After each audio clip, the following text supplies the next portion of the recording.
Paranormal Dimensions is a regular feature on Mondays on the Paranormal UK radio network.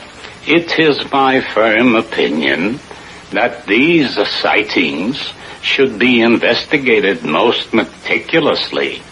You don't believe that these flying saucers actually exist, do you? And how can you be so certain they don't, Mr. Chop? Well, I just don't believe it.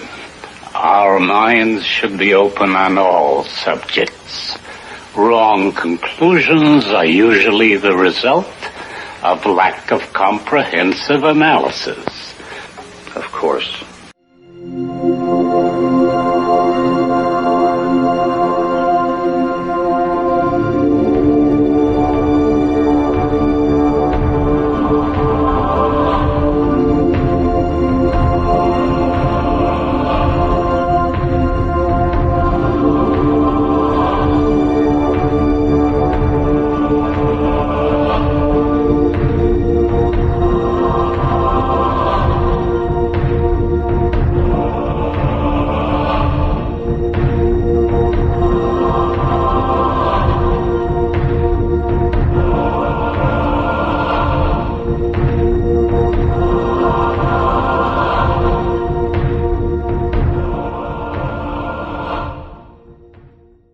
Hello, this is Malcolm Robinson and you're listening to the Paranormal UK radio network, the UK's biggest paranormal network, and this is Paranormal Dimensions with David Young.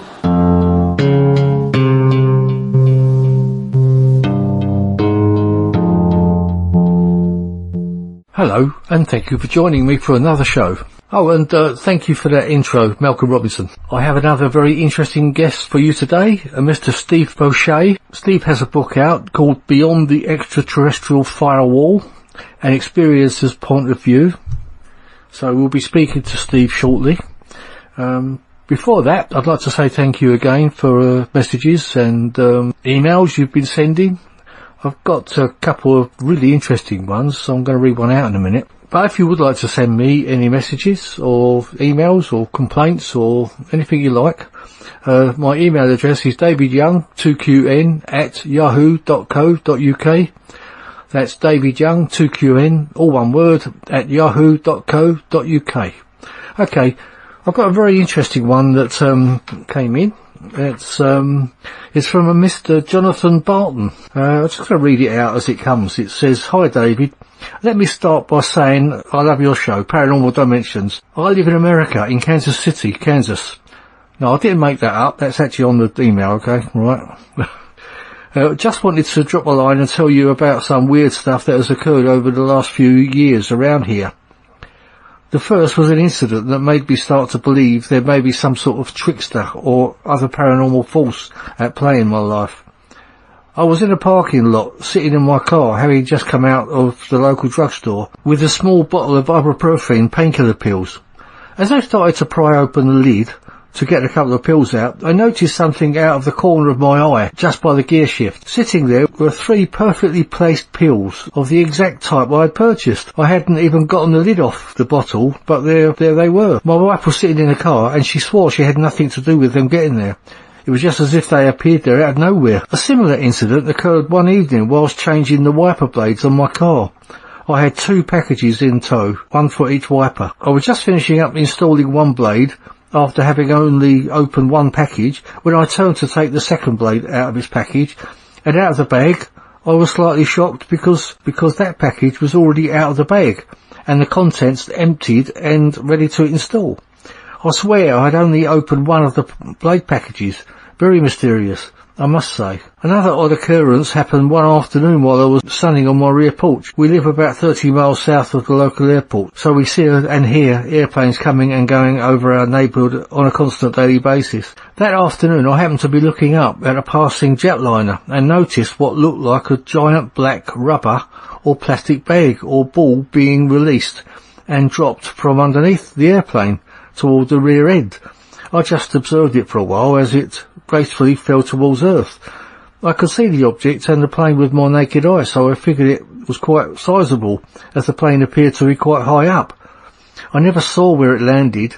The object, that is, and I still don't know what it could have been. A bag of trash or potty waste, perhaps. Not necessarily paranormal, but definitely an occurrence. Finally, an incident that occurred while I was driving to work early one morning. As I stated, I was driving to work travelling about 70 miles an hour down the 3-lane highway, when out of nowhere a convoy of about 6 completely blacked out vans came ripping past on my right, going about 85 to 90 miles per hour. They were in a straight line and following in a straight type formation. The odd thing here was that each one had NASA in white bold letters on the rear quarter panel of their vehicle. Was there a UFO crash? No one knows, or question mark. Very strange indeed. Thanks for reading this and keep up with the super cool show. I listen to Paranormal UK Radio Network on the Paranormal Radio app. Finally ends up by saying, don't just dream it, be it. Well, thank you, Jonathan. Interesting letter. I wouldn't like to comment that they were all paranormal experiences, but they were certainly strange and interesting reading, and thank you for taking the time to type all that out and send it to me. Yeah, well, there you go. What else can I say? Thank you. And please, if anyone else has got any strange stories and things they would like to be read out or even mentioned, or even just for me to say hi, then please do. I'll be looking forward to it. Okay, as I mentioned, I've got Steve Boucher on the show. I think I'll waste no more time and just introduce Steve. Let's get into the show. Hello, Steve, and welcome to the show. Oh, hi, David. Thanks for having me. Well, it's an absolute pleasure to have you on, Steve. We planned this some time back, and it seems like a long time we wait for these shows to get on, and then all of a sudden we're here and we're doing it again. I think it must have been about 6 months ago we booked this up, didn't it, or something like that? I know it was a long time back. A while back, yeah. At the time I had 3 interviews in the same week, and it's getting a bit hard to do, so. Yeah. Anyway, your book, Beyond the Extraterrestrial, alright, so I'll see if I can get my mouth around that. Beyond the Extraterrestrial Firewall, an Experience Point of View. Now, that sounds very intriguing. How did you come up with that title? Well, when I started to write this book, I knew it was going to be about my experiences that I had when I was younger. And I didn't know what I was going to call it. So I thought what I'd do is I'd just write the book and see where it would take me, and then I'd name it after, Right. And that proved to be a good decision because, I had read a lot of books. I'm constantly doing research, and one of the books that I read was The Holographic Universe by Michael Talbot. Right, yeah. And I kind of got familiar with this idea of this concept of us living in a holographic simulation or a simulated universe, a computer simulation. And, there was Elon Musk when he talked about that, about how the video games are getting so advanced that and so realistic that you can hardly tell the difference between that and a movie. And he said, now, if say you add extraterrestrials into the picture, and they're maybe a couple of hundred or a couple of thousand years in advance of us, how realistic are their video games going to be? And how do we know that we're not actually in one, And so I had this in mind when I was writing the book. I've been kind of interested in quantum physics and stuff like that. And I started to think about this idea of there being a veil where the extraterrestrials populate another dimension of reality, and they can pop in and out of ours at will. And so I started to think of this veil that was preventing us from seeing them, but they can see us, kind of thing.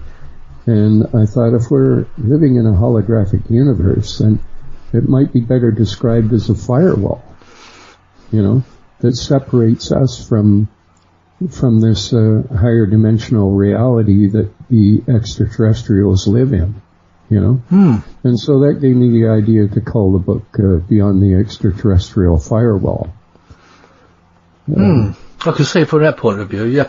Does that sort of relate to, obviously you've heard of David Icke. Now, he has said much the same type of thing about a holographic universe. Does that match with your thoughts? Yeah, I've listened to a lot of David Icke's interviews and his discourses, and I agree with quite a bit of what he said. He has been kind of an influence on my perception of reality, of this reality that we live in. And there, like a lot of people have influenced how I see things now, and including the extraterrestrials. So, I agree with a lot of what he says. The only thing I'm a little concerned about, though, is that he tends to bring out the negative aspects of what's happening in 3D reality, but he doesn't seem to focus much on the positive aspects of where we're going in the future, and ascension and that kind of thing. He doesn't get into that all that much. He's more describing the circumstances that we're currently living under. Yeah, I mean, I'm sorry, I've got to disagree with you a little bit there, because he does actually talk a lot about what we all need is love and all that, isn't it? It's so I'm not really sort of disagreeing with you and such. I'm just saying that he does say that we all need to put a lot more love into our life and love everybody. So it's not entirely negative, but I see I know what you're saying. I suppose he's concentrated on the negative parts of, his subjects as such, to make you realise how bad things are, I think, a lot of the time. Because things are pretty bad, aren't they? All over. Oh, yeah. We're living in a really strange time right now, where I think everything that we've been going throughout history is all culminating into this moment that we're living in right now. Yeah. And everything's coming to a head. And there is going to be a major shift. It's already happened, actually, that a lot of people have a major shift in consciousness. Yeah. We're starting to embrace the idea of unity consciousness, and that we're all one and we're all connected. I have a little saying that I like to say, we're all one in the one that is all. Yeah, that's actually quite good. Yeah, they do say, I don't know if there's any truth in it. I mean, you're saying something that I've heard from so many different people, that we're heading towards some sort of a major shift in awakening and everything. And I've heard the date of December the 21st. Now, I don't know if you agree with that, if you've heard anything that's an important date. I have, actually. There's been a lot of talk about this solar flash that's coming. Yeah, that's right. And I've learned about that from David Wilcock. Originally, he was the first one to bring that idea to my attention, him and Corey Goode. And so I just kind of, when I get a piece of information like that, I just kind of put it in the back of my mind and see what else I can learn about this.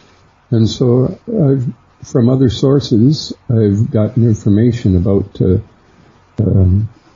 this event. They call it the event. And a lot of people are saying that it's going to happen on December 21st, 2020. But there's been many times in the past where they've put dates on things and it didn't come about the way they thought it would, and so I'm not going to say that I believe that that's going to happen, but I'm not going to say I don't believe it either. I'm just going to kind of put it in the back of my mind and see what happens. Yes. Because that's really all we can do. Nobody really knows for sure, you know. Yeah, I mean, you just got to, one of those things, you keep an eye on that date, don't you? And you think, well, it could be the 19th, it could be the 20th, it could even be the 23rd. So somewhere around about that date could be something big happening. We just have to wait and see. Yeah. But whatever happens, it sounds like it's before Christmas anyway.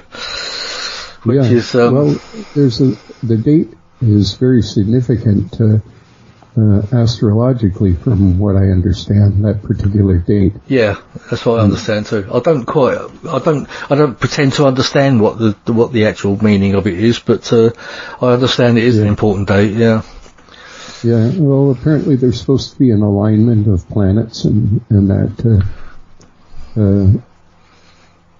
that's supposed to have a great influence, and it's supposed to pull on the sun or something. I don't know, but I do think there is going to be a solar flash, because there's a lot of evidence from historical records that they've had them in the past. Right.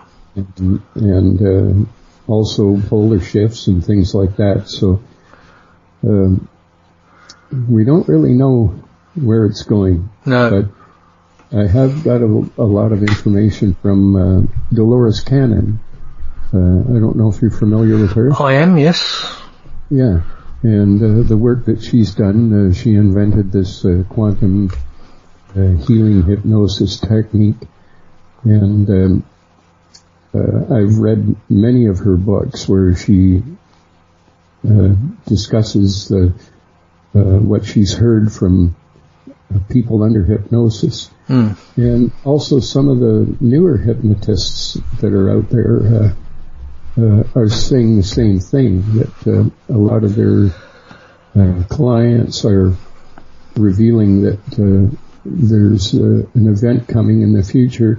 And the thing that is a bit concerning to me is they say that it's beautiful, that the Earth is beautiful, and you know, they're in 5D when they're saying this, and or fifth density, and they're saying that the Earth is beautiful, it's in a pristine condition, everybody is friendly, there's no war, there's, you know, and you can travel wherever you want to go, you know. It sounds fantastic, but they also said that, and there's a lot less people, so it makes me wonder, what happened to all these people? You know, that disappeared, you know, are we going through an event that's going to kill a lot of us, or were they rescued, like, by extraterrestrials, or is it because of the ascension or the rapture, the Christians call it? Where did all these people go? Yeah. You know? I mean, I've seen some figures for the future of the planet, and they do say that the population is going to be vastly decreased. So, I think we're talking about 2030 or something like that. So what's going to happen? I don't know, but yeah, well, that's written on the Georgia Guidestones as well. And it's they're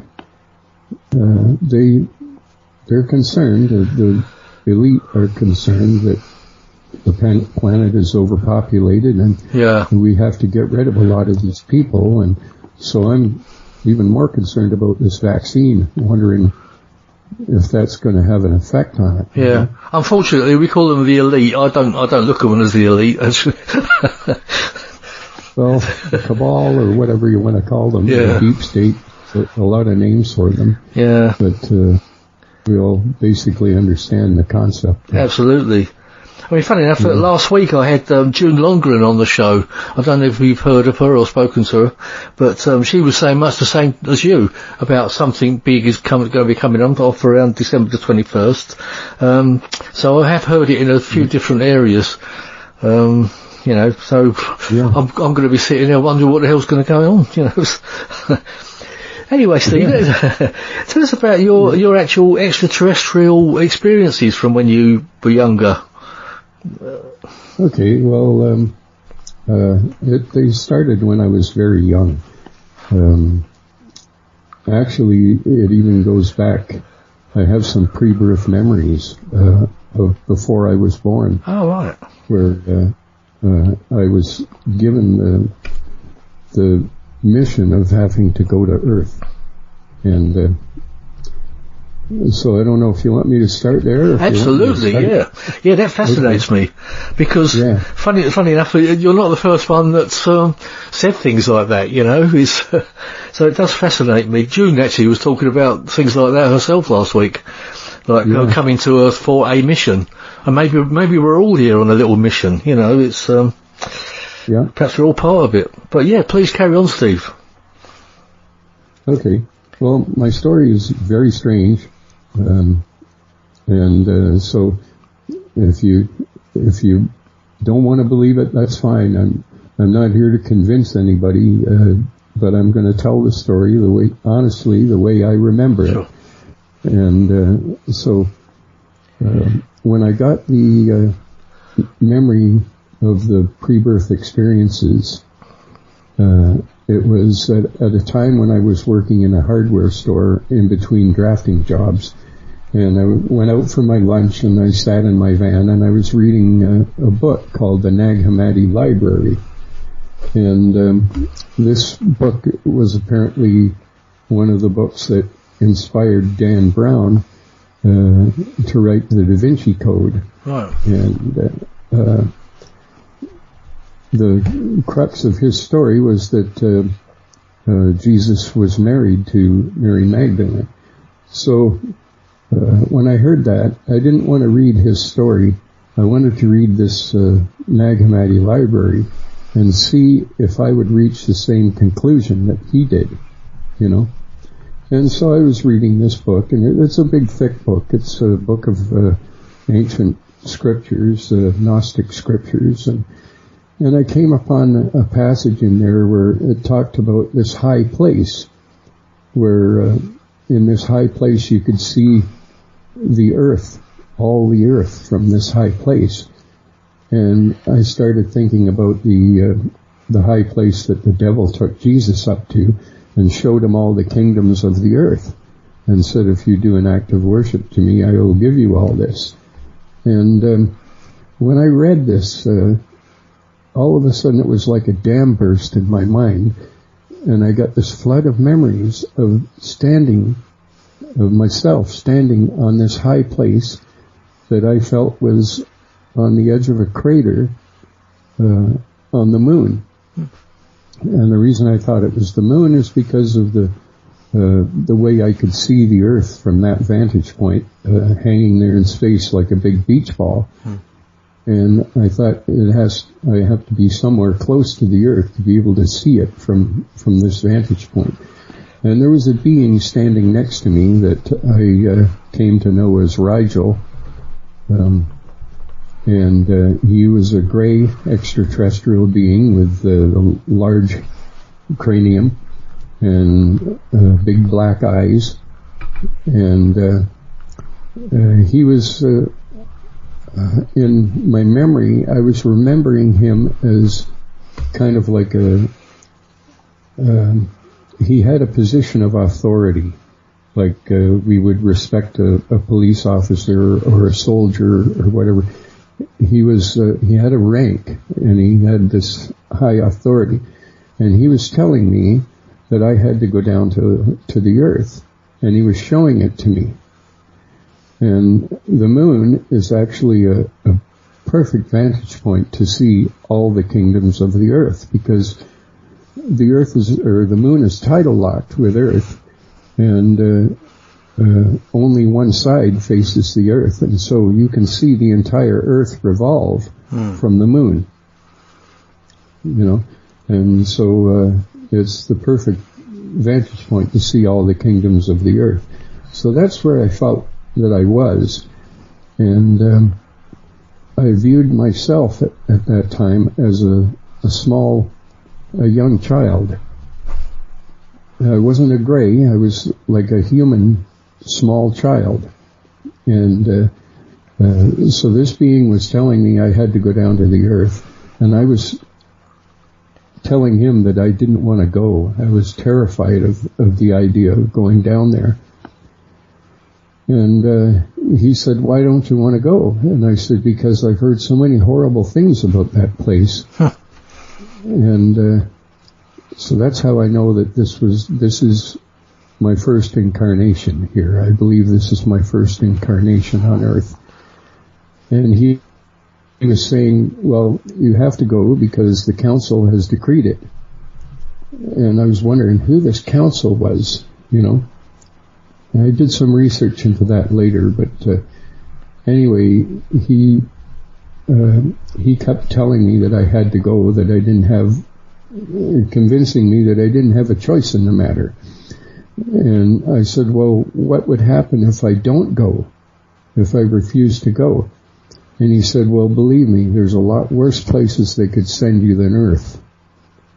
And that really troubled me because it made me feel like I was being threatened and I was being denied my free will to decide not to go. And anyway, he said, there's a person that has come back from a life on Earth right now. Maybe if you talk to him, he can alleviate your fears. And he said, would you be willing to talk to him? And I said, yes. So almost immediately I was transported into a room.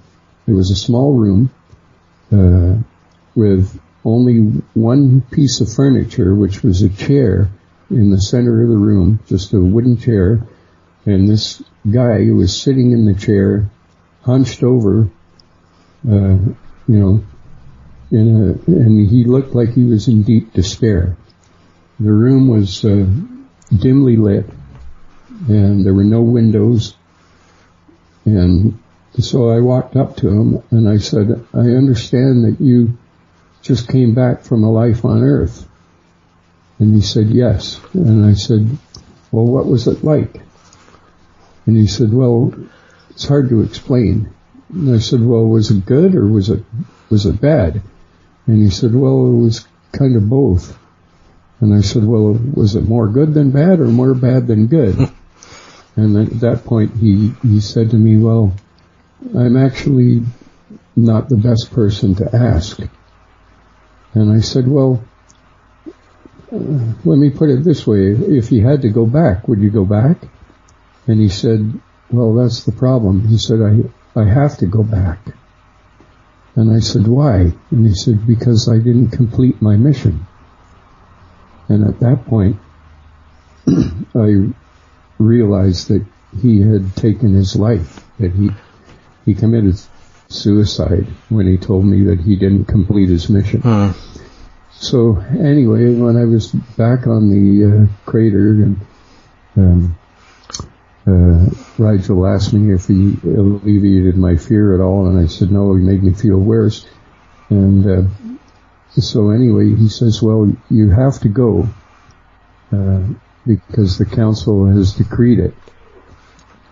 And I said, well, if I agree to go down there, will you come and check on me and make sure I'm okay every now and then? And he said, well, we don't usually like to do that. But he said, yes, I will agree to that. What I didn't realize is that I was capitulating and not in agreement to go, but because I felt that I had no choice. I was under duress. And so he had agreed. He said, I'll come and check on you. And by saying that, I had actually entered into a contract with him, like a soul contract, where it was a conditional contract where if I go down there, he'll come and visit me and check on me to make sure I'm okay. And the result of that was my life on Earth being filled with these alien abductions and visitations for the early part of my life. And when some people ask why they were picked to be an abductee or why me, they say.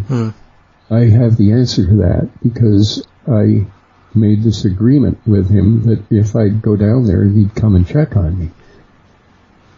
And so he was basically the leader in all the different experiences that I had in the early part of my life, up to about 1976. So anyway, before I went down to Earth, he said, before you go, I'm going to give you a piece of information that may help you. And he said, if you can find a group of people on Earth that carry the teachings of a man named Jesus, and you learn those teachings, when you come back here, you'll be sent to a place far greater than you could ever imagine. And so I said, well, okay, I'll find this Jesus. And he said, no, you won't find him because he's not there anymore. But there are people that have his teachings. And if you can contact those people and learn those teachings, when you come back here, you'll go to a place far better than you could ever imagine. And so I said, okay, I'll find them. And he said, well, I hope you do, but he says, your chances aren't really that good. And I said, why? And he says, because you're probably not going to remember any of this. Yeah. So there is a memory wipe when you come down to Earth and you incarnate in a human body. I call it the celestial memory of where you were before, because I believe we're eternal beings. And we had a pre-existence of many lifetimes before. So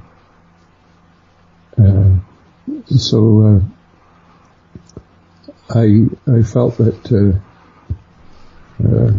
I'd remember, but he said the chances are not great. So our memories are wiped when we come down here. Sure. And I think that's part of our mission of being here, is to remember who we are and where we came from. When you did say that this was probably your first incarnation on Earth, do you feel that you were incarnated maybe on other planets, or some other planet, or another dimension or something? Well, I feel I had to be, because if we're eternal beings, then we've probably had thousands of incarnations on other worlds, and to think of that from a separate perspective, it doesn't really make sense. But when you consider the fact that we're all connected, that we're all one, that there really is only one mind in the universe, and that's the mind of the one infinite creator, then it starts to make sense that, Yeah, do you feel... Sorry, the one that your person that was going to help you on Earth, would he be called a spirit guide, do you think, in our perspective? Because we do have our own spirit guides, apparently, don't we? All of us. Yeah. I wonder if that would be the same thing, only maybe thought of in a different way. Well, I see him that way now as one of my spirit guides, because I still get downloads of information from these beings. And so I view him as a spirit guide now. But up until 1976, I wasn't having spiritual visitations. These were actually physical visitations, where I could see him just like another person and talk to him. And so those were physical visitations, and they stopped around 1976. Right. After that, I didn't have any more, to my recollection. But anyway, when I came down to Earth and I incarnated here, and I was about 2 years old at the time, my mother used to put me in this little cart that I had. It was like a metal cart. A lot of toys were made of metal back then. They don't make them out of metal anymore. They're all mostly plastic now, But I had this little metal cart that had wheels on it, and it was circular, and there was a seat in it, and there was like a tray on the front. And she used to put me in this thing when I was 2, and she'd put me out in the backyard, and I used to move around on this thing. I could push myself along like Flintstone style on this little cart.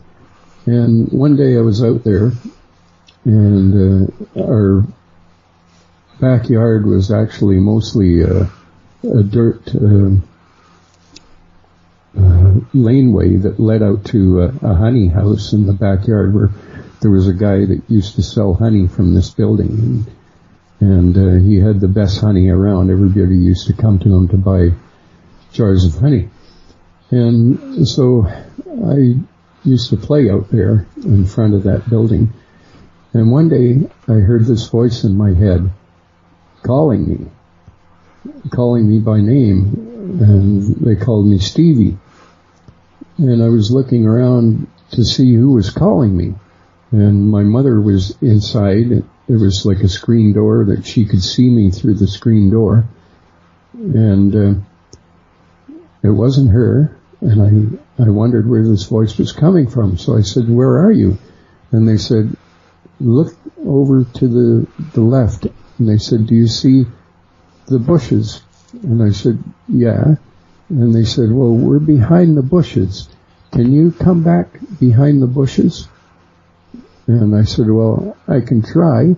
And I started pushing my little cart across the grass, and it was kind of hard to maneuver on the grass, but I managed to get around the side of the bushes, and behind the bushes there was a saucer-shaped craft sitting on the ground. And it had like an opening in the side of it, and there were 2 beings standing on the ground looking at me when I came around the corner of the bushes. And the one said to me, in my mind I could hear him, he said, "Hi Stevie, we've been waiting for you." And he walked over to me, and he picked me up and lifted me out of this little cart, and they took me on board the ship. And this other being that was with him laid down on a gurney type of thing, and he put me on another one next to him. And I said, "What are you doing?" And he said, "Well," he said, "my friend here, you're going to get part of him, and he's going to get part of you." And when he told me that, I went into instant panic, and I started crying, and I said, no, I want to keep all my parts. And I was afraid he was going to take my arm off or something. I didn't know what he was going to do. And he put these wires on me, and he said, "It's okay." He said, "Calm down, it's okay. It's not going to hurt, and you won't, there's nothing bad is going to happen." And he managed to get me to calm down. And then he put some machinery on the other being that was on the other cot next to me, and they did something, and I wasn't sure what they did, but afterwards he took the wires off me, and he picked me up, and he took me outside, and he put me back in my little cart, and he said, "We're done, you can go home now." And he walked back to the ship, and so I could hear my mother calling me. And so I went around the side of the bushes, and when I came around the side of the bushes, she was standing at the back door with her hands on her hips, calling me. And when she saw me, she started shaking her finger at me, saying, "Where were you? I was looking all over for you." And she said, "I told you to stay back here where I can see you from the kitchen." And she came over and she got me, and she said, "If you ever go away like that again," she said, "I didn't know you'd gone on the road or something." And she said, "If you ever do that again, I'll take the fly swatter to you." And I was in constant fear of the dreaded fly swatter, because if I misbehaved, she'd give me a whack with that thing, and used to sting, you know. So she brought me in the house and she put me on the floor in the living room, and she went back into the kitchen. And so I was sitting on the floor of the living room, and I was playing with these building blocks that were like wooden blocks that had letters of the alphabet on them and numbers, and this was like before Sesame Street came about, and you know, this is how we used to learn the alphabet, with these wooden blocks. And so I was playing with these, and again I heard this voice in my head, and I had already forgotten about the previous incident. So they must have wiped my memory. And when I heard the voice, I was saying, "Where are you?" And the voice told me to climb up on the couch and look out the window. There was a window behind the couch. And so I climbed up on the couch, and I put my head in the window, and I looked out, and I said, "Where are you?" And they said, "Look up at the sky." And I looked up, and I saw this bright light zoom across the sky really fast. And I said, "Wow, is that you?" And they said, "Yes." And I said, "Can you do it again?" And they said, "Yes, we'll do it again." And they said, "We'll tell you when to look." And they said, "Okay, look now." And I looked up, and again, this bright white light shot across the sky. And I said, "If you're way up there, how can you hear me?" And they said, "Because we can hear what you hear, and we can see what you see." And so at the time I didn't know what they'd done, but in retrospect I think they probably gave me some kind of an implant, maybe an ocular implant or something where they could see what I was seeing and they could hear what I was hearing. And it was also allowing them to communicate with me telepathically from a farther distance. And so I said, "Well, can I see what you see and hear what you hear?" And they said, "Well, not right now, but maybe later." And I said, "Well, what do you look like?" And they said, "I can show you." And the being said, "Look between the chair and the door." And so I looked at this space between the chair and the door in the living room, and I started to see a holographic image appearing of a gray extraterrestrial with these big black eyes and the large head. And I believe that it was the same being, this Rigel. And I said, can you come here and see me? And he said, "Not today, but we will later." But he said, "That's what I look like." And then the image faded away. And I said, "What's your name?" And he said, "Well, you can call me the Commander." And that was a really big word for a 2-year-old. You know, but he said, "Anytime you want to talk to me, just call out Commander and I'll respond." And so I had fun with this for a little while. I used to, when I was in bed at night, sometimes I'd have conversations with him. And so anyway, after I saw this holographic image, I didn't know what it was, and I went to run into the kitchen to tell my mother, and she'd been vacuuming, and she left the vacuum out, and I tripped over it and fell and skinned my knee, and I started crying, and she came, picked me up, and brought me into the kitchen and put a Band-Aid on my knee, and that's where that incident ended. But then I had more incidents coming after that. There was one that I had with my dad, where I would have been about 4 years old at that time.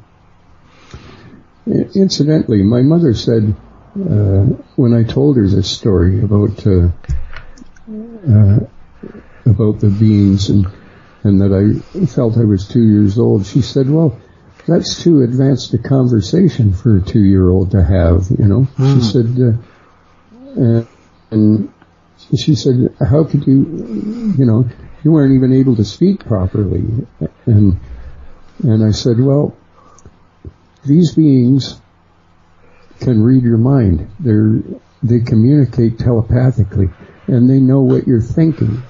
And I said, with an adult parent, when a 2-year-old child wants something, the best they can do is point at it and make some sounds, and the parent isn't telepathic, so a lot of times they don't know what the child wants. But these beings could see my thoughts. They knew exactly what I was thinking, what I wanted, and so they were able to have a more mature conversation with me, even though I was only 2 years old. I had a similar experience myself, actually. I know what you're talking about, because I remember I was in a cot, and the purple mist came into the room, and I was actually standing at the... I mean, I've told this story a couple of times on this show, so if you've heard it before, everyone, excuse me. But a purple mist came into the room, swirled around the room, and I was screaming at it. And my father came in, and I was basically saying to him, "Look, can't you see it?" But obviously I was probably about the same age as you, maybe 2 or maybe under 2, somewhere around that age. So I obviously wasn't talking to him properly. But I can still remember in myself saying, "Look, can't you see it?" And he couldn't see it. So that was my little strange incident from when I was about 2. So I know what you're saying about the communication thing. Right. So, yeah, it's weird. I think mine was actually, I think mine may have been a ghost, because I did understand that the lady downstairs died around that same time, so, and you know, children are supposed to be very sensitive, aren't they? Yeah. Yeah. I mean, I'm in no way psychic or anything now. Not that I know I am anyway. But that was one of my strange experiences that stayed with me all my life. And I asked my father about that sort of some years ago, and he said, "Yeah, I do remember that when you were screaming and all that." But he couldn't see the purple mist, but I could. It sort of swirled around the room and went out the door again. So that always stayed with me though. But yeah, I just wanted to say I understood what you meant about the communication thing. Right. Well, I've had a lot of hypnosis sessions to remember all this information. I didn't remember all this consciously. The pre-birth memories I remembered consciously, but even that I think was after some of the initial hypnosis sessions that I had, and my case was first investigated by Bud Hopkins. Oh, right, yeah. And what happened there, how that came about, was that I had read one of his books called Missing Time. Yeah, I've got that. Yeah, and as I was reading it, I'd read a lot of different kinds of books, but as I was reading this one, I was starting to get flashes of memory similar to some of the cases that he was describing in his book. And one of these flashes of memory involved an incident with my dad. And so that incident it happened sometime when at night, and I think we were living in Owen Sound at the time, and I would have been about 4 years old. And I was coming back from somewhere with him in the car, and in those days the cars had a shelf behind the back seat, and the windows sort of came down over that shelf, and it was small enough that a young child could climb up and lay on the shelf and look up through the window and see all the stars in the sky. And that's what I was doing. There were no seatbelt mandatory use at that time. It was just, you sat where you wanted to sit. Yeah, I remember those days. Yeah.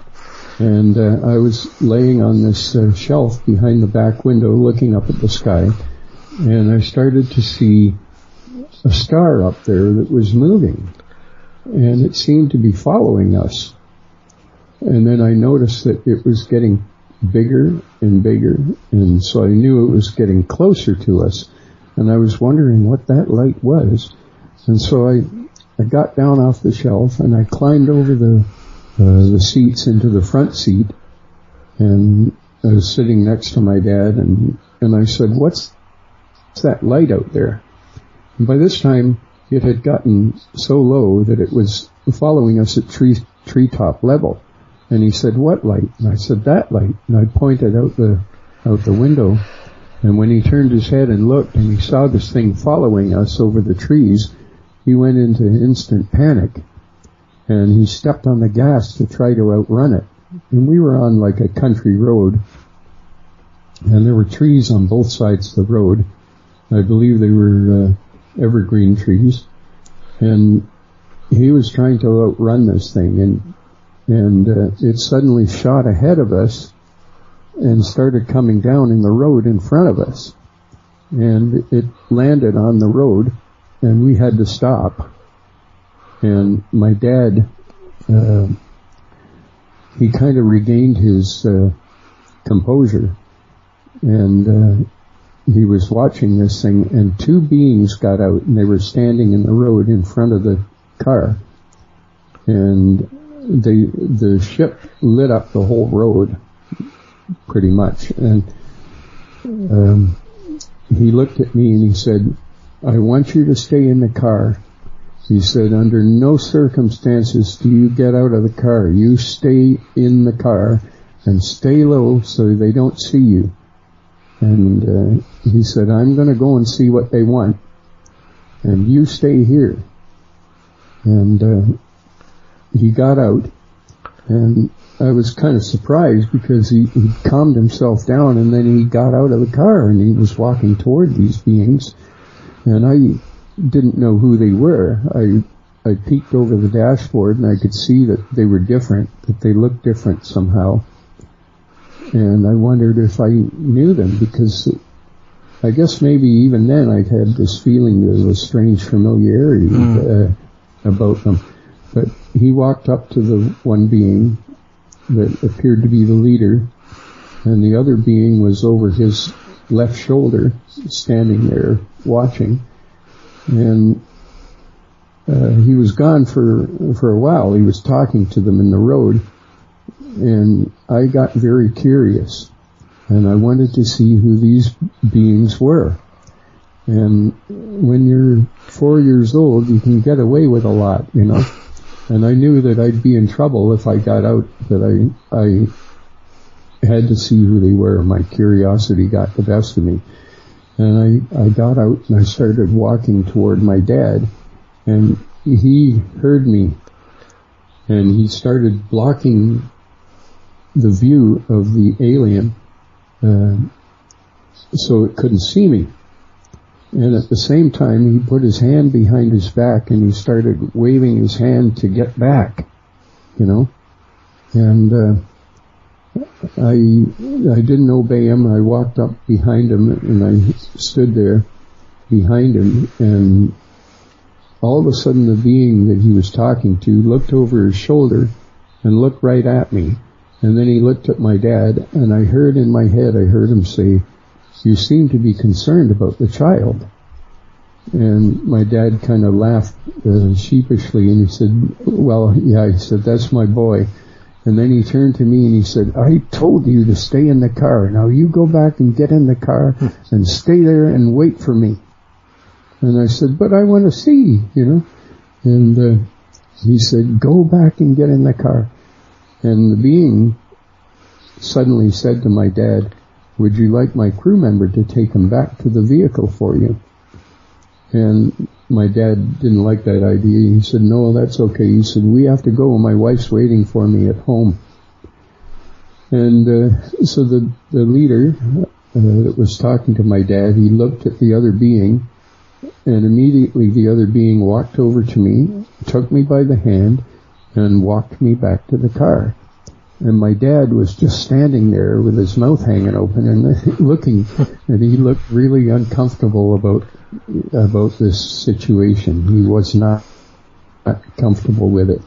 But he could see that this being wasn't hurting me, that he was taking me back to the car, and he got in the car beside me and sat in the driver's seat. And then he started talking to me telepathically, and he put his hands on the steering wheel, and he said, "What does this do?" And I said, "Oh, well, that makes the car go that way or this way, whichever way you turn it." And he said, "Oh, I see." And he said, "What do these do?" And he looked at the pedals on the floor. And I said, "Well, that one makes the car go and the other one makes it stop." And then I noticed that my dad and the other being had gone. They must have gone inside the ship. And so basically, this being was keeping me amused, asking me these questions while my dad was being abducted. Right. Wow. And so he said to me, "What does this do?" And he pointed to the radio. And I said, "Well, that's a radio." I said, "You can hear music on it and you can hear people talking." And he said, "Oh, can you talk back to them on it?" And I said, "No, it doesn't work that way." And then he said, "What do you do during the day? Do you go to school?" Excuse me. And I said, "No, that's next year." So that's how I knew that I was 4 years old. So anyway, I was enjoying his company, and he was keeping me amused. And then I don't know how long I was talking to him for. I'm guessing somewhere around 20 minutes or so. And then I saw my dad get out, come back with the other being from the other side of the ship. And the being that was with me said, "I have to go now." And I said, "Well, can't you stay a little bit longer?" Because I was enjoying his company, and he was paying attention to me. And you know, sometimes adults tend to ignore children, and so when we get somebody to pay attention to us, we're all excited, you know. And he said, "Well, maybe I can stay for a minute more."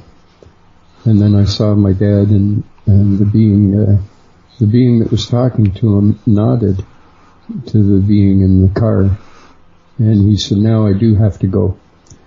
And so he got out, and he started walking toward the ship, and he passed my dad in the road coming back to the car, and my dad got in, and the two beings got in the ship, and we watched it take off, and it went back over the trees and disappeared. Now all that is significant because I actually went and talked to my dad and asked him if he remembered this. And he remembered everything up to that point. But there was a little more to the experience than that. The ship came back a second time and did exactly the same thing. They came down in the road in front of us, and we had to stop. And I heard my dad mutter something like, "Oh, what the hell do they want now?"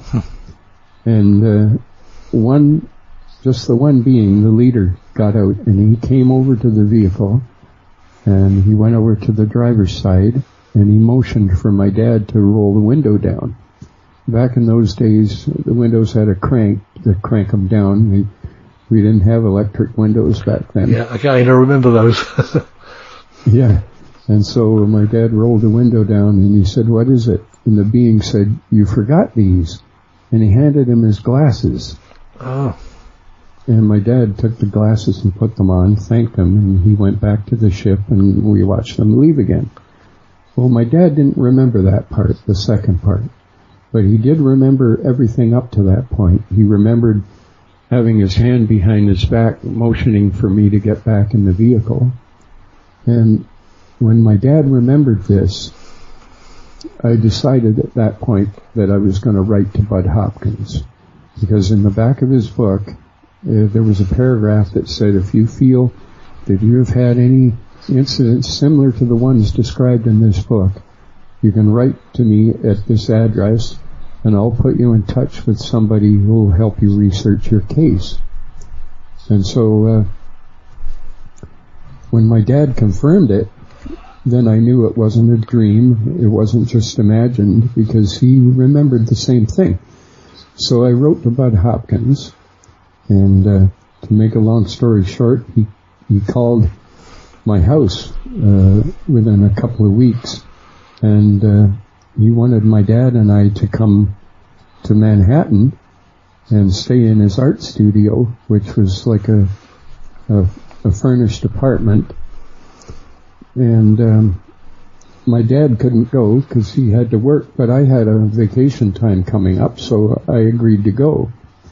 And my parents were okay with the idea of me going up there. They said, as long as somebody's there to look after you and make sure you're okay.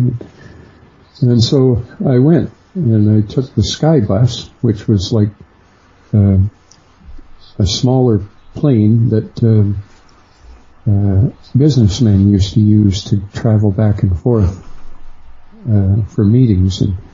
And so I went on the Sky Bus, and when I arrived at the airport, I wasn't sure. I was kind of expecting to find Bud Hopkins, but instead I found his friend, Ted Boucher, and he was holding a sign that said Bud Hopkins on it.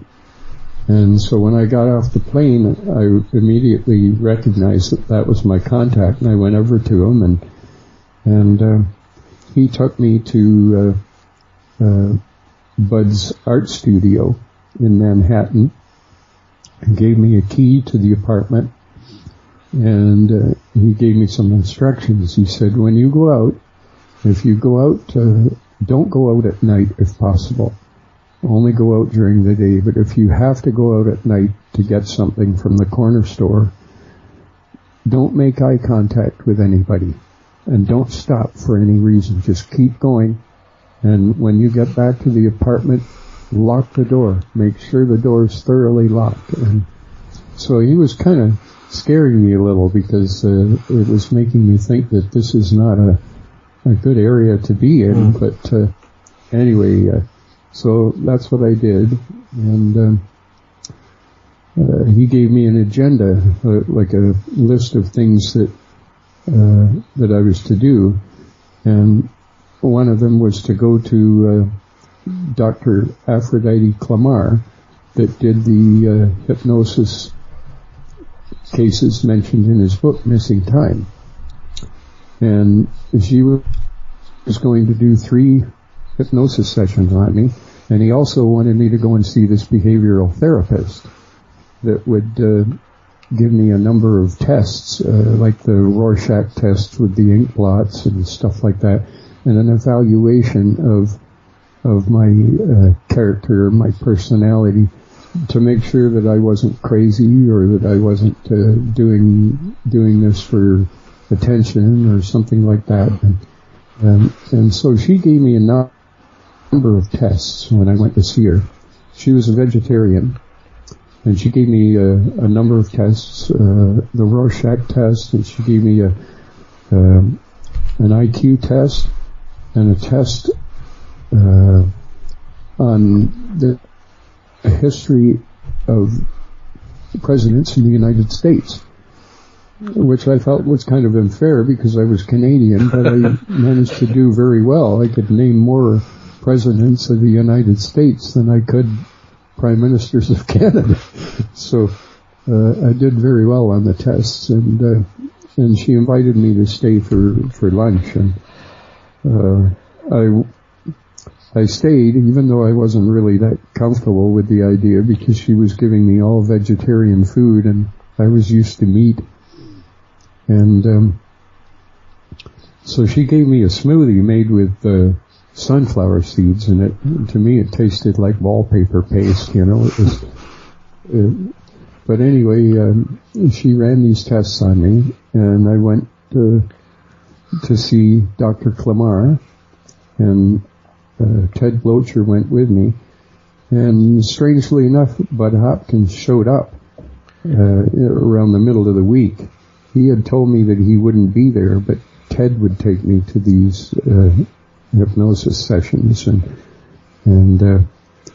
but Ted said when I talked to him and I told him that you seemed to be on the level, he couldn't resist it, and so he came back to his studio. He had a house in Cape Cod, but he came back to the studio in Manhattan to meet me. And he ended up doing the third session because Aphrodite Clamar was sick at the third one. She did the first two, and we recorded them. And I did the third one. And the first two were recorded on cassette, and I transcribed the tapes, and they're included in my book. Oh, right. So the reader can kind of follow me on my journey of finding out what happened to me. And the main incident that seemed to come out was the one that I call the van incident, which happened when I was around 17, I'd say. And I was in a band at the time, and we were coming back from playing at a house party in Vineland, which is near St. Catharines. And, well, I guess I'll go into that story if we have time. Yeah, you've got all the time you want, Steve. Okay.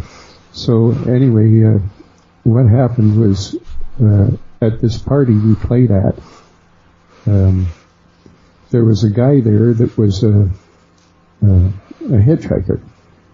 Basically, nobody knew him at the party, and he kind of had long hair like us, and had a denim jacket and jeans, and as we were packing up our equipment after we played, he came up and he said, "Are you guys going to St. Catharines by chance?" And we said, "Yes." And he said, do you mind if I hitch a ride with you? And I said, "Well, you have to talk to the guitarist because he's driving." And the guitarist was a little concerned about this guy because he was pretty drunk. Apparently, he was supposed to meet a friend at the party, and the friend told him, "If you get there, I'll get you home." But his friend never showed up, and so he had no way home, and nobody knew him at the party, but the owner of the house kept giving him booze, and he was a bit pretty drunk by the time we were ready to go back to St. Catharines. And so the guitarist agreed to take him, and so he sat in the back of the van in the corner, and we had all our drums and amplifiers and all the equipment in there. And so there was the guitarist was driving, the drummer was sitting in the passenger seat, and this was a cargo van, so there was no seats in behind, and we were all sitting on the amplifiers, and there was myself, the guitarist's girlfriend, and the hitchhiker, and the bass player. So we were on our way back, and we were going to turn onto the highway to go to St. Catharines, and the gate was closed.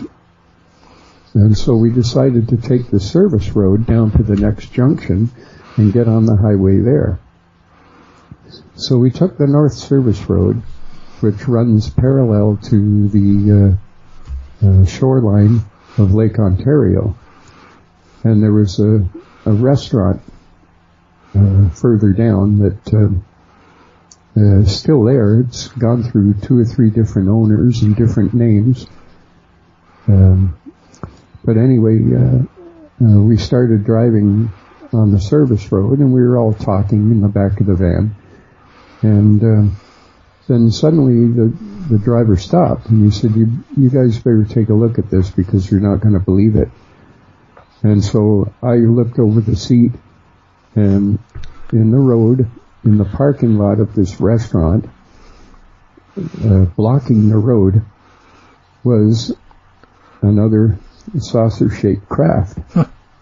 And it was sitting there on the ground, and it had red lights all around the perimeter, and there were portholes, recessed portholes, and underneath it, it had what looked like little searchlights streaming back and forth along the pavement, and different colors. And so the guitarist said, "What do you think it is?" And we pretty much knew that it was a flying saucer, but nobody really wanted to say that. And I said, "Well, it looks, maybe it's a movie prop." And he said, "Yeah, but why would they be filming a movie at 3 a.m? You know, it didn't make sense." And so we agreed that what we should do is turn around and go back and take the back road to St. Catharines instead of traveling the highway. And so we agreed to turn around because we didn't want to confront this thing. We would have had to try to get around it somehow. So that was the plan. And I felt the van start moving again, but we weren't turning for some reason. And I said, "Why aren't you turning?" And the guitarist had the steering wheel turned as far as he could. He says, "I'm trying," but he says, "We're not turning." And I said, "Well, put on the brake." And he says, "I'm trying to." And he was pumping the brake and pressing on it. And at that point, I noticed that I couldn't feel the bumps in the road that you normally feel when you're driving. You know, it felt very smooth. And we were approaching this thing pretty fast. And at the speed we were going, approaching it, and we had no control over the vehicle, I was bracing for impact because I wasn't sure if we were going to hit it or not. And when we got up to about 30 feet of it, we came to rest on the road again, and the van wouldn't start, and everybody was panicking. We were all yelling, and the drummer, who was sitting in the passenger seat, at that point, I call him the voice of reason, because he kind of took control of the situation. He said, "Everybody just shut up." And so we all stopped talking. And he said, "I don't know what's happening," but he said, "If we all stay quiet and we stay down low and don't move, just stay very quiet and keep all the doors locked, and maybe they'll leave us alone." And so we didn't have a better plan, so that's what we decided to do. And even though we were all very quiet, the tension inside that vehicle was really thick, and we were all terrified. And then I heard the drummer say, "Oh no." And I said, "What?" And he said, "They're getting out." And I said, "I want to see them." And he said, "No, stay down." And I said, "Well, what do they look like?" And he said, "They're just little guys." And I said, "Little guys?" And he said, "Yeah." And they came around the van, and we could hear them trying the doors, trying to get in. And at one point, there was one window in the back of this cargo van. It was on the driver's side. And I saw the head of this being go by the window. It just kind of floated by. And it surprised me, and I said, "Did you see that?" And everybody said, "Shh, quiet." And I said, "Yeah, but did you see that?" And Anne-Marie, the guitarist's girlfriend, said, "Yes, I saw it." And I wasn't sure if we were going to have to battle these beings, and I felt that my life might be in danger. And so I grabbed a hold of the mic stand, and I was going to use that to defend myself. And then suddenly this guy, this hitchhiker that we had picked up, he looked around. He'd been quiet the whole time, and all of a sudden he reached over and he opened the door of the back of the van and pushed it open. And when the door flung open, there were at least 3 of these gray beings. And the one in front immediately came up into the van. And he was standing in this cargo van, and his head was clearing the ceiling by about 6 inches or so. So that's how short these guys were. And I tried to move, and I couldn't move. I was paralyzed. And he looked at me, and he said, "I'm sorry, but we had to paralyze you temporarily because I was concerned that you were thinking thoughts of violence, and I was concerned for my own safety and the safety of my crew." And he said, "We don't mean you any harm. We need to run some tests on some of you." And he said, "I'll pick 3 of you to come with me." And he said, "We'll just run the tests on you, and then we'll bring you back, and you can be on your way." He said, "We won't harm you." And I believed him. And once I believed him, I lost a lot of my fear, and then I could move again. And he looked at the bass player, and he said, "I would like you." And then he looked at the hitchhiker, and he said, "And you." And then he turned to me. And when his eyes fell upon me, I looked at the floor. I didn't want to look at his eyes because I knew he was going to pick me. And then the silence was getting too unbearable. And so finally I looked up at him, and as soon as I looked up at him, he said, "And you." And he said, "Would you follow me, please?" And he turned around, and he started to move out toward the back of the van. And somehow his foot got caught in the snare drum stand, and the stand fell over, and the drum rolled out and landed in the parking lot. And one of the beings immediately picked it up and started looking at it.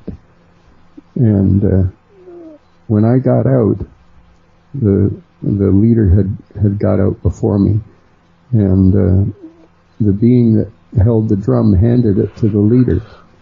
And he said to me, "Is this yours?" And I said, "No." And he said, "Who does it belong to?" And I said, "Well, it belongs to the drummer." And I pointed to the drummer sitting in the passenger seat. And he gave me such a dirty look for pointing to him. But anyway, the leader looked at one of the other beings, and he said, "Go and get him." And so he went around and got the drummer out and brought him around the back of the van. And at that point, the drummer became one of the ones who were going on the ship as well. So there were 4 of us now. And when I got out, I had my flutes, my recorders, in a burlap bag, and I took them with me. I wasn't going to leave them in the van. I was going to take them with me. And I turned around, and I was face to face with one of these gray beings about a foot away, staring right at me. And in my mind, I heard, "Oh my God, are you ever ugly?" And immediately that being turned his head away from me so I couldn't see his face. And then I started wondering, was that me thinking that about him, or him thinking that about me? Because I felt like our minds were connected. And so anyway, I felt a little embarrassed about it. And so the leader, he asked the drummer, "Is this yours?" And he said, "Yes." And he says, "Is it damaged?" And he looked at the drum and he said, "No, it looks okay." And he laid it on the floor of the van. And so then the leader said, "Follow me." And he took us around to the passenger side of the van and said, "I want you to line up against the wall of your vehicle." So we lined up there. And he said, "We're going to go on the ship all together as one unit. And he said, I want you to turn to your left and face the back of the person in front of you. And he said, and we're going to go on as one unit. And he said, when we start to move, he said, don't look to the left and don't look to the right. Just keep looking straight ahead. And when we go on the ship, don't touch the hull. And so he went and stood in the front of the line, and one of the other beings, or probably the two of them, or how many there were, stood in the back. And we all traveled in a straight line, like a locomotion train.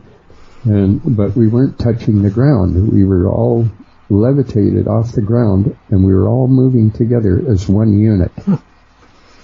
And it was the weirdest feeling, and I couldn't resist. I had to look to the left. I turned my head to the left, and as soon as I did, we stopped. And once I turned my head forward again, we kept going. And I thought, oh, is that how it works? So I turned my head to the right, and we stopped again. And then I turned my head forward, and we kept moving. So I thought, well, I better stop doing that. And so we moved over toward the ship, and we turned on a 90-degree angle, and there was like what looked like corrugated metal steps going up into the ship, and there was an arched doorway. And we all kind of, as a group, we kind of leaned back on a 45-degree angle, and we started moving up into the ship without stepping on the steps, but just moving all together. And again, I had to test this, and I reached over and I just ran the tip of my ring finger along the surface of the craft, and it felt like it was warm, and it felt like it was aluminum or something like that. And over the next couple of weeks, I developed the worst planter's wart on that finger that I ever had, and it took me weeks to get rid of it. So it pays to listen to them. When they tell you not to do something, don't do it, you know. Yeah, sure. But anyway, as we were going up into the ship, the drummer was standing in front of me, and I was facing his back. He had a black leather jacket on. And as we were going in, he's a pretty tall guy, and he bumped his head on the arched doorway, and he let out an expletive, and the leader that was in front turned around and immediately, and he said, "Are you okay?"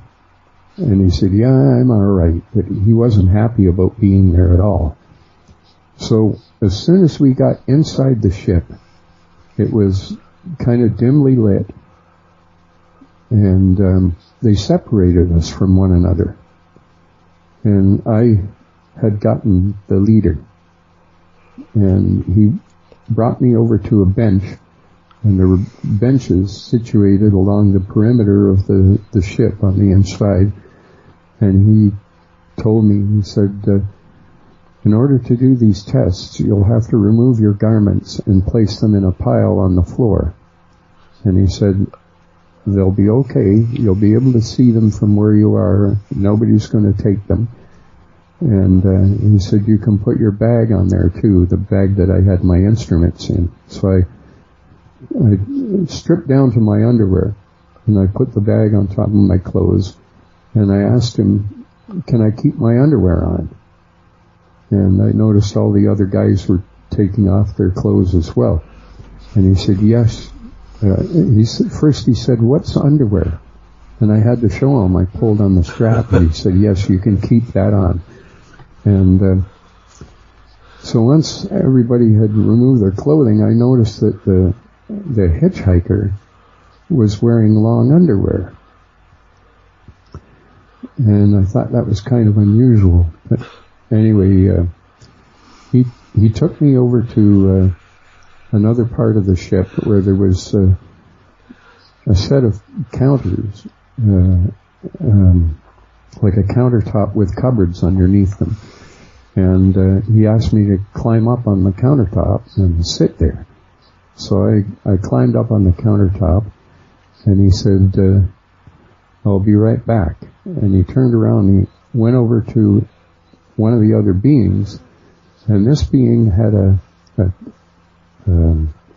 like a little cart in front of him with, it looked like a metal cart with a shelf on the top, and there was a towel, and he was unrolling the towel, and inside there were all these instruments that looked like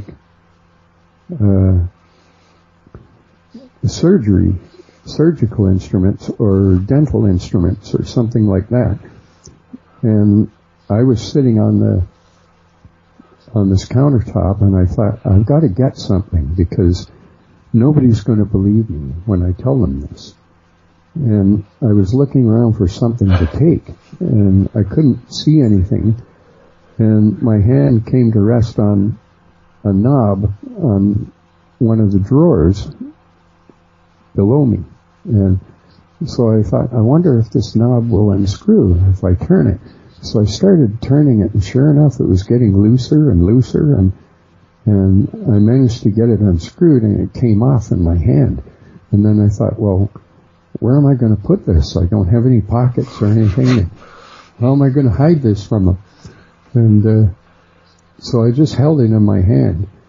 And the leader was talking to the other being, and then he came over to me and he said, we're ready to do the test now. And then he sort of cocked his head a little, and he said, what have you got? And I said, what do you mean? And he said, you took something. And I knew that he could read my thoughts. He knew I couldn't hide anything from these guys. So I opened my hand and I showed it to him. And he took the knob out of my hand and he looked at it, and then he looked at me and he said, you can't keep this. And the other being that had the towel with the instruments and he said, why not let him keep it? What harm can it do? And he said, he turned to the being and he said, we're not supposed to let them keep anything.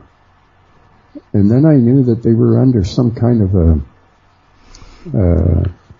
like a direction or an order from somewhere. Yeah, like they were under a military hierarchy kind of thing, where there was an officer above them. And I never got to see that officer, but they were under a directive. And so he took the knob and he put it in a place where I couldn't get to it. And then he brought me over to where the other being was. He made me get on a gurney from off the countertop to shift over onto this gurney. And he brought me over to the other being. And I was sitting up at the time. And he said, I'm going to show you something. And he reached over into where the towel was with the instruments. And he picked a particular instrument up off the towel. And it was, it looked like the hand unit from a contemporary phone. And he turned it on, and it had a green light that shone from the bottom of it. And he said, I'm going to show you how it works. He held out his arm, and he shone this light on his arm. And I could see through his clothing, and I could see through the skin in his arm. I could see the skeletal structure of his arm wherever he pointed this thing. And so he said, now I'd like to try it on you. And I said, is it going to hurt? And he said, no, it won't hurt. He said, it might tingle a little bit, but it won't hurt. And I said, okay. And he said, hold out your arm. And I extended my arm, and he took the instrument and shone the light on my arm. When he shone the light on my arm, I could not only see the skeleton, the bones in my arm, but I could see the muscles, I could see all the veins and arteries, and the nervous system. I could see everything in there. I could even see the pulse of my heart in the veins. And I was shocked to be able to see this because I'd never seen anything like that before. And he said, now I'd like to use it to look in your stomach. And he said, would you lay back, please? So I laid back on the cot, and him and I'm not sure if there were one or two other beings were using that instrument to look inside my stomach, and I don't know what they were looking for, but whatever they were looking for, they found it. To me, he said, I'm going to show you something, and he brought this light that looked like it came out of the ceiling, and it was right above my face, and it was made up of concentric circles, and these concentric circles were like lights, and they started pulsing toward the center. And he said, look into the center of it. And when I looked into the center, I could feel myself starting to lose consciousness. And I turned my head away and I said, I don't want to look at that thing anymore. And he said, no, look at it. He said, it's very important. Look right into the center of it. And as I did this, I blacked out. I lost consciousness. When I came to, I don't know how long I'd been under, but they were wrapping up the instruments, and he said, I'll take you back to your clothes and you can get dressed. And so he brought me back to where my clothes were, and the other guys were there getting dressed as well, except for the drummer. The drummer would not agree to do that, and he was arguing with the being that he was with and saying, no, I'm not going to do that. And the being eventually convinced him to. He said, well, you at least stay while the others are having having this done. And he said, yes, I'll wait for them. And he waited there by the entrance where we came in. And the three of us, the bass player, the hitchhiker, and myself, were getting dressed again. And he said, if you'd like to ask us any questions, we have a few moments. And so one of the guys, I think it was the bass player, said, where are you from? And he said, do you know the stars at all?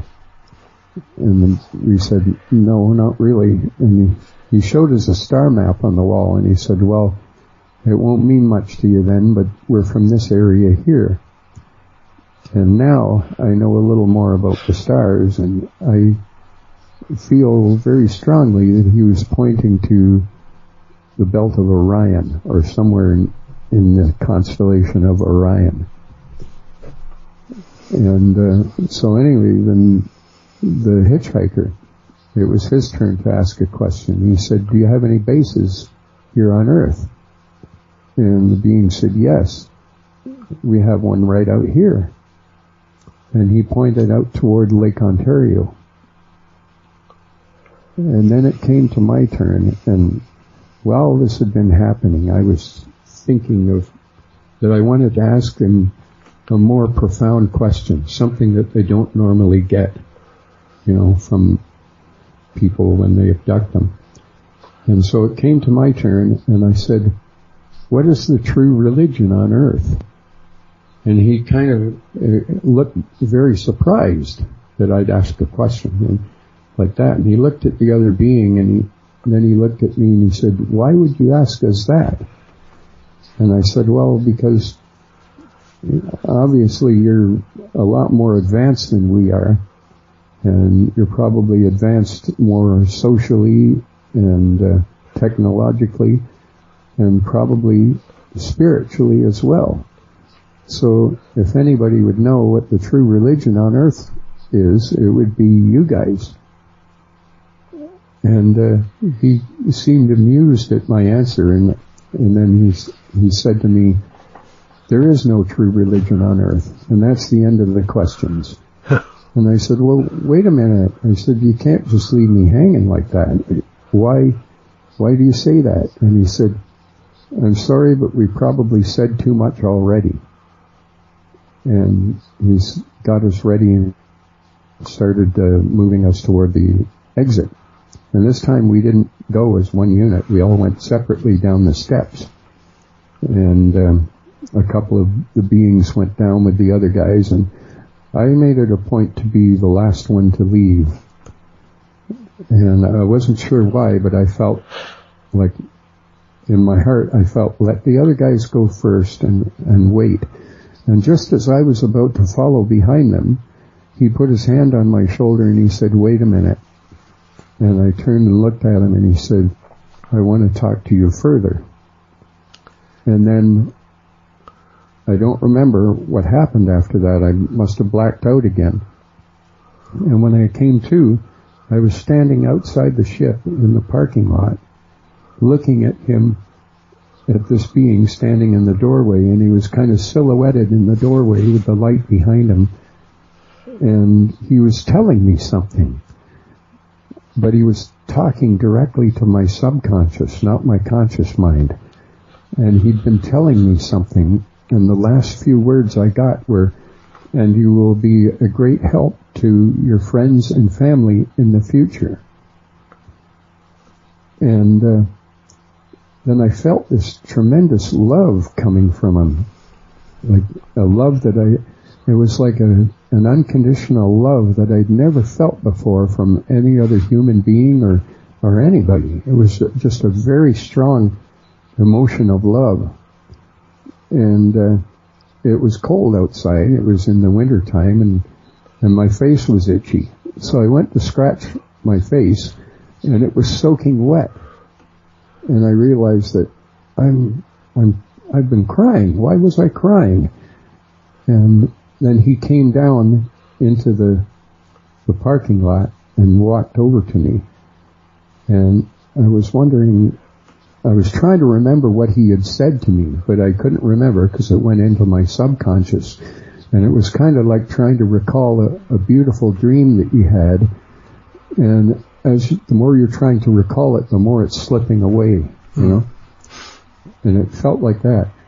And he was standing there in front of me, and he could see I was struggling to remember. And he didn't want me to remember. And he said, there was something you wanted to show me. And I said, what? And he said, you wanted to show me something. And then I remembered my bag of flutes. I thought, if I get a chance, I'm going to show them these flutes and show them how they work and that. So I took out the tenor recorder and I put it together, and I played a little bit on it, and then I handed it to him, and he took it out of my hand and he looked at it, and he went to put it up to his face, and I thought, oh, he's going to try and play it. And I expected him to put it to his mouth.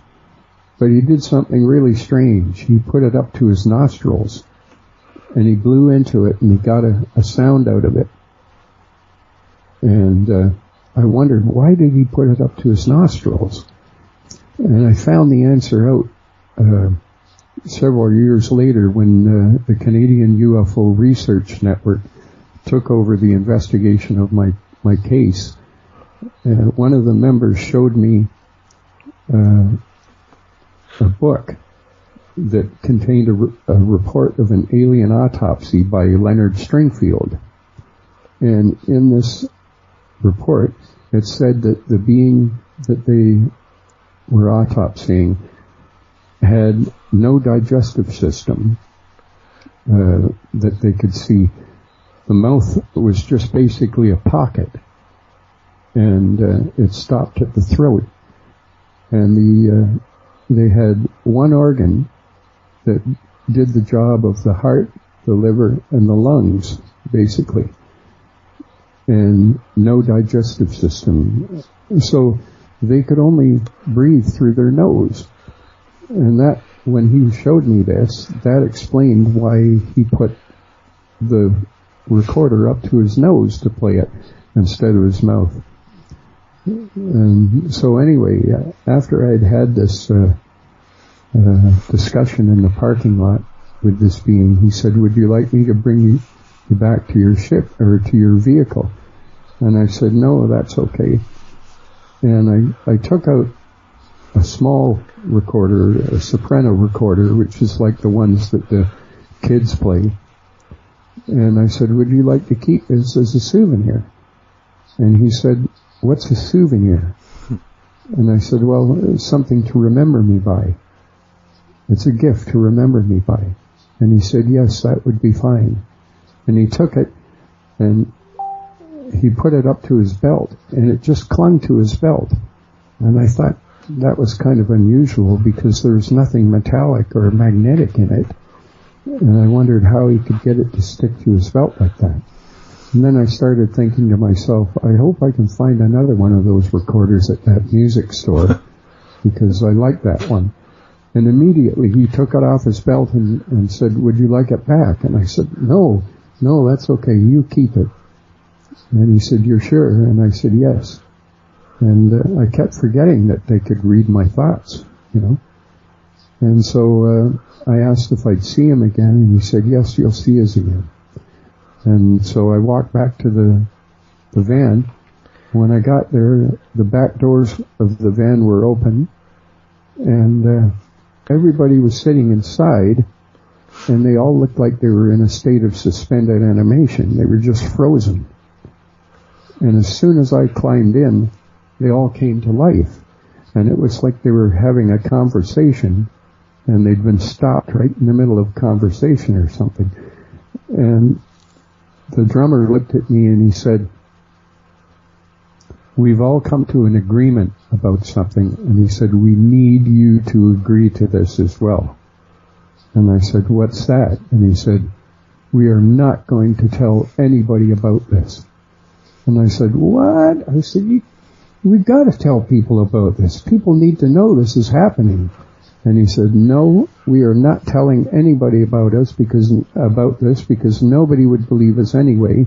And he said, "And if you say anything, if you tell anybody, we'll all deny it and you'll look like a fool." And I was really upset. That just really hit me hard. And so I was upset, and then I looked around and I noticed that the hitchhiker was no longer with us. And I wondered where he had gotten to. And they said, "I don't know, he just disappeared."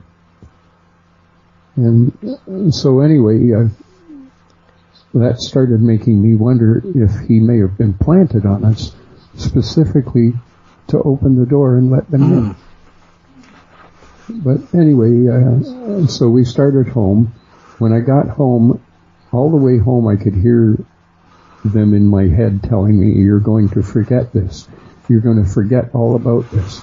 And I was arguing, having a mental argument with them all the way home, saying, "No, I'm not going to forget. I'm going to remember this for the rest of my life."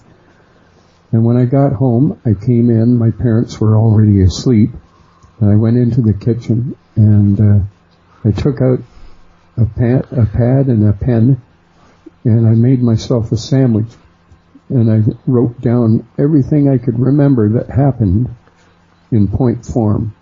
And I tore the paper off and put it in the top drawer of my dresser and went to bed. And that's where that incident ended. Do you feel those beings could have been beings you met before, or were they sort of different ones? No, I think they were probably the ones that we met before. And did you ever have conversations with your father about those beings, or did he not remember a lot of that happened? I asked him about the beings that we encountered on the way home from somewhere in Old Sound, and he remembered everything up to the point where they came back a second time and gave him back his glasses. He didn't remember that. But everything before that he remembered. And that was what made me contact Bud Hopkins. Sure, yeah. Do you feel that he may well have had meetings before that incident, because the way he seemed to just recognise basically the ship and walk towards it as he did. Do you think he may have had some previous incidents? Yes, I believe he did. And I believe that possibly he told me that my grandfather may have had incidents too, but he wouldn't talk about it. Right, that's interesting. So, yeah. Yeah, so that's and that's basically. So that's all. That is all in your book, is it, Steve? Everything there.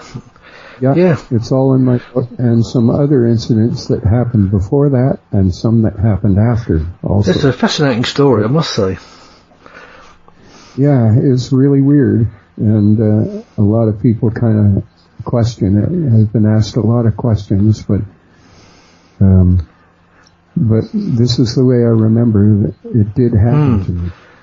And I mean, the way the way you've told it, it is as if you are actually having those memories, and there's the little bits and pieces that you remember, the silly little things that you pick up on as well, which kind of puts a little bit of truth into it, doesn't it? Well, in the transcripts of the hypnosis sessions from Manhattan that are in my book, there's little bits and pieces of this incident that were coming out, but not the details. There was a lot of details that I remembered later. Things like the drummer banging his head on the door as we went. That's what I mean, little things like that. Yeah. And strangely enough, once I brought the story, I decided to go public with it in 2016 at the Alien Cosmic Expo in Brantford. I got up on stage and I told the story of the van incident. And it's a long story, so I had to break it into two parts because they had to break for lunch. And then I went back up a second time and I told the rest of the story. There was a guy in the audience named Grant Cameron. Yeah, I know Grant. And he's a very popular UFO researcher. He also wrote the foreword for my book. And I published the book through his publishing company. And anyway, he heard me tell my story, and he came up to me after, and he said, "I know that story." And I said, "How can you know it?" And he said, "Because I was looking for you back around that time when your story was published in the Q Foreign Bulletin, the Canadian UFO Research Network Bulletin." Right. He said, and I contacted them and I asked one of the directors if I could have your name, and he wouldn't give it to me. And he said, "So I'm familiar with your story. I remember it from back then." And he said, "When you started to tell us about it on the stage," he says, I knew right away you were the guy that I'd been looking for." And I said, "Well, it took me about 43 years to finally come forward publicly and reveal this story. Because up until then, I was always afraid to do it because it's so strange. But I didn't think, I thought I'd probably be ridiculed and harassed about it." I think you're always going to get a little bit of that, aren't you? Anyway, because that's just the way it is with things like that. But as you know, there's a lot more people that do believe in this sort of thing now, because of their own experiences and experiences of people, from people like yourself who are trusted, Well, that's why I finally came forward. I figured this is the time. If I don't do it now, I don't want to carry this story to my grave. I want people to know that, I mean, people, like you say, you're of an age and people would know what sort of character you are, would they? And there would be people coming out and saying, "Well, he's always telling stories like that," or something like that, wouldn't they? It's, so to come out with something quite profound like that, I think it's a brave thing to do, obviously. And, like you say, I think that story does need to be told. Certainly an interesting story. I will have to get hold of the book. I must confess I haven't got it now. It's available on Amazon, is it, Steve? Yeah, it's available on Amazon and also on Kindle as an ebook. Right, yeah.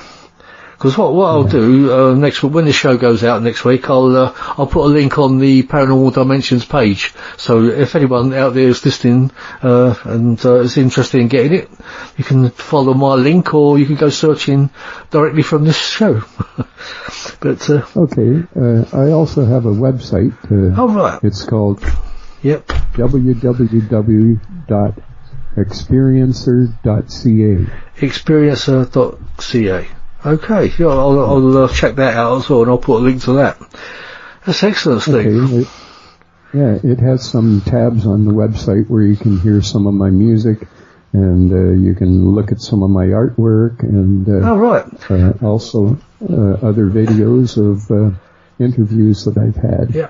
Yeah, because you are, as I say, I should have mentioned it earlier on, you're a musician and an artist as well, so you're quite a talented chap. And so the band you were in your younger days, were they well known, or? Not really. We just played mostly locally, but we were getting there slowly. But after this stuff with the UFO experiences happened, the band ended up breaking up. What type of, was it rock music?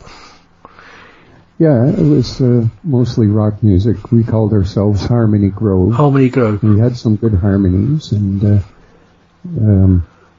we did stuff like what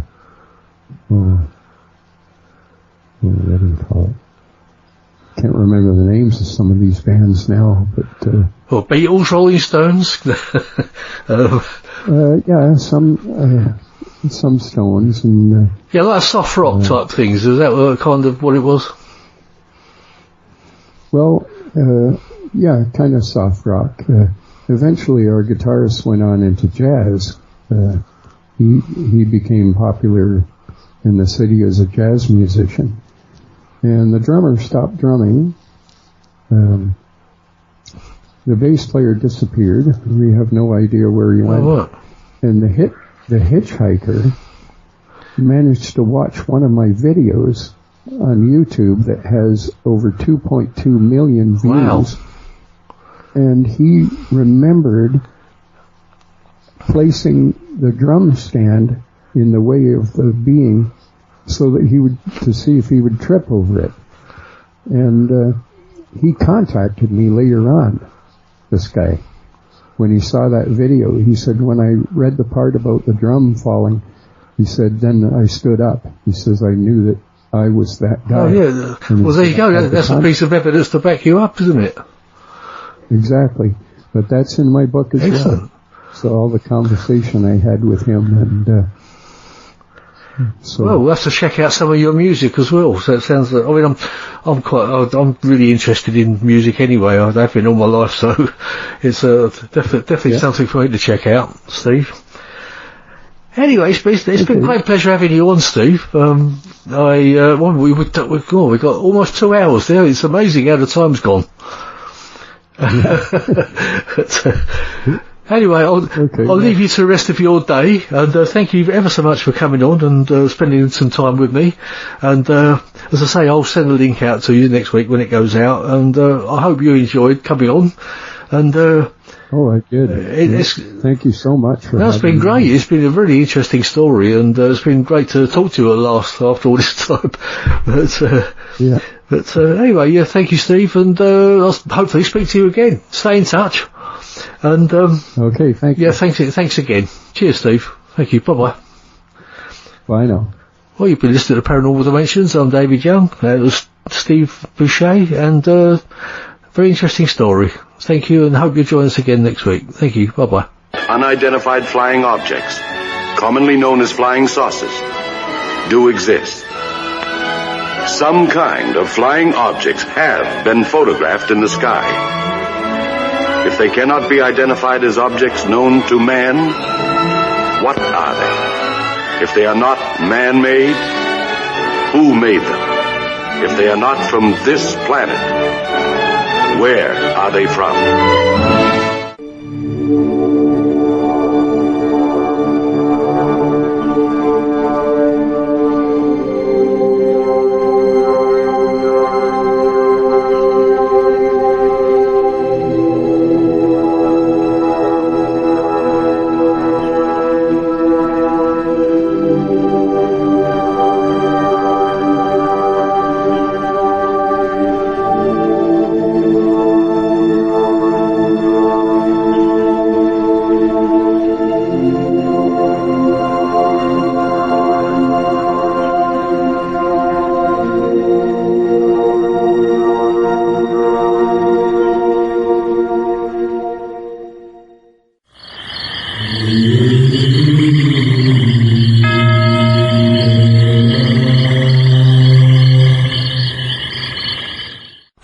Dimensions is a regular feature on Mondays on the Paranormal UK radio network.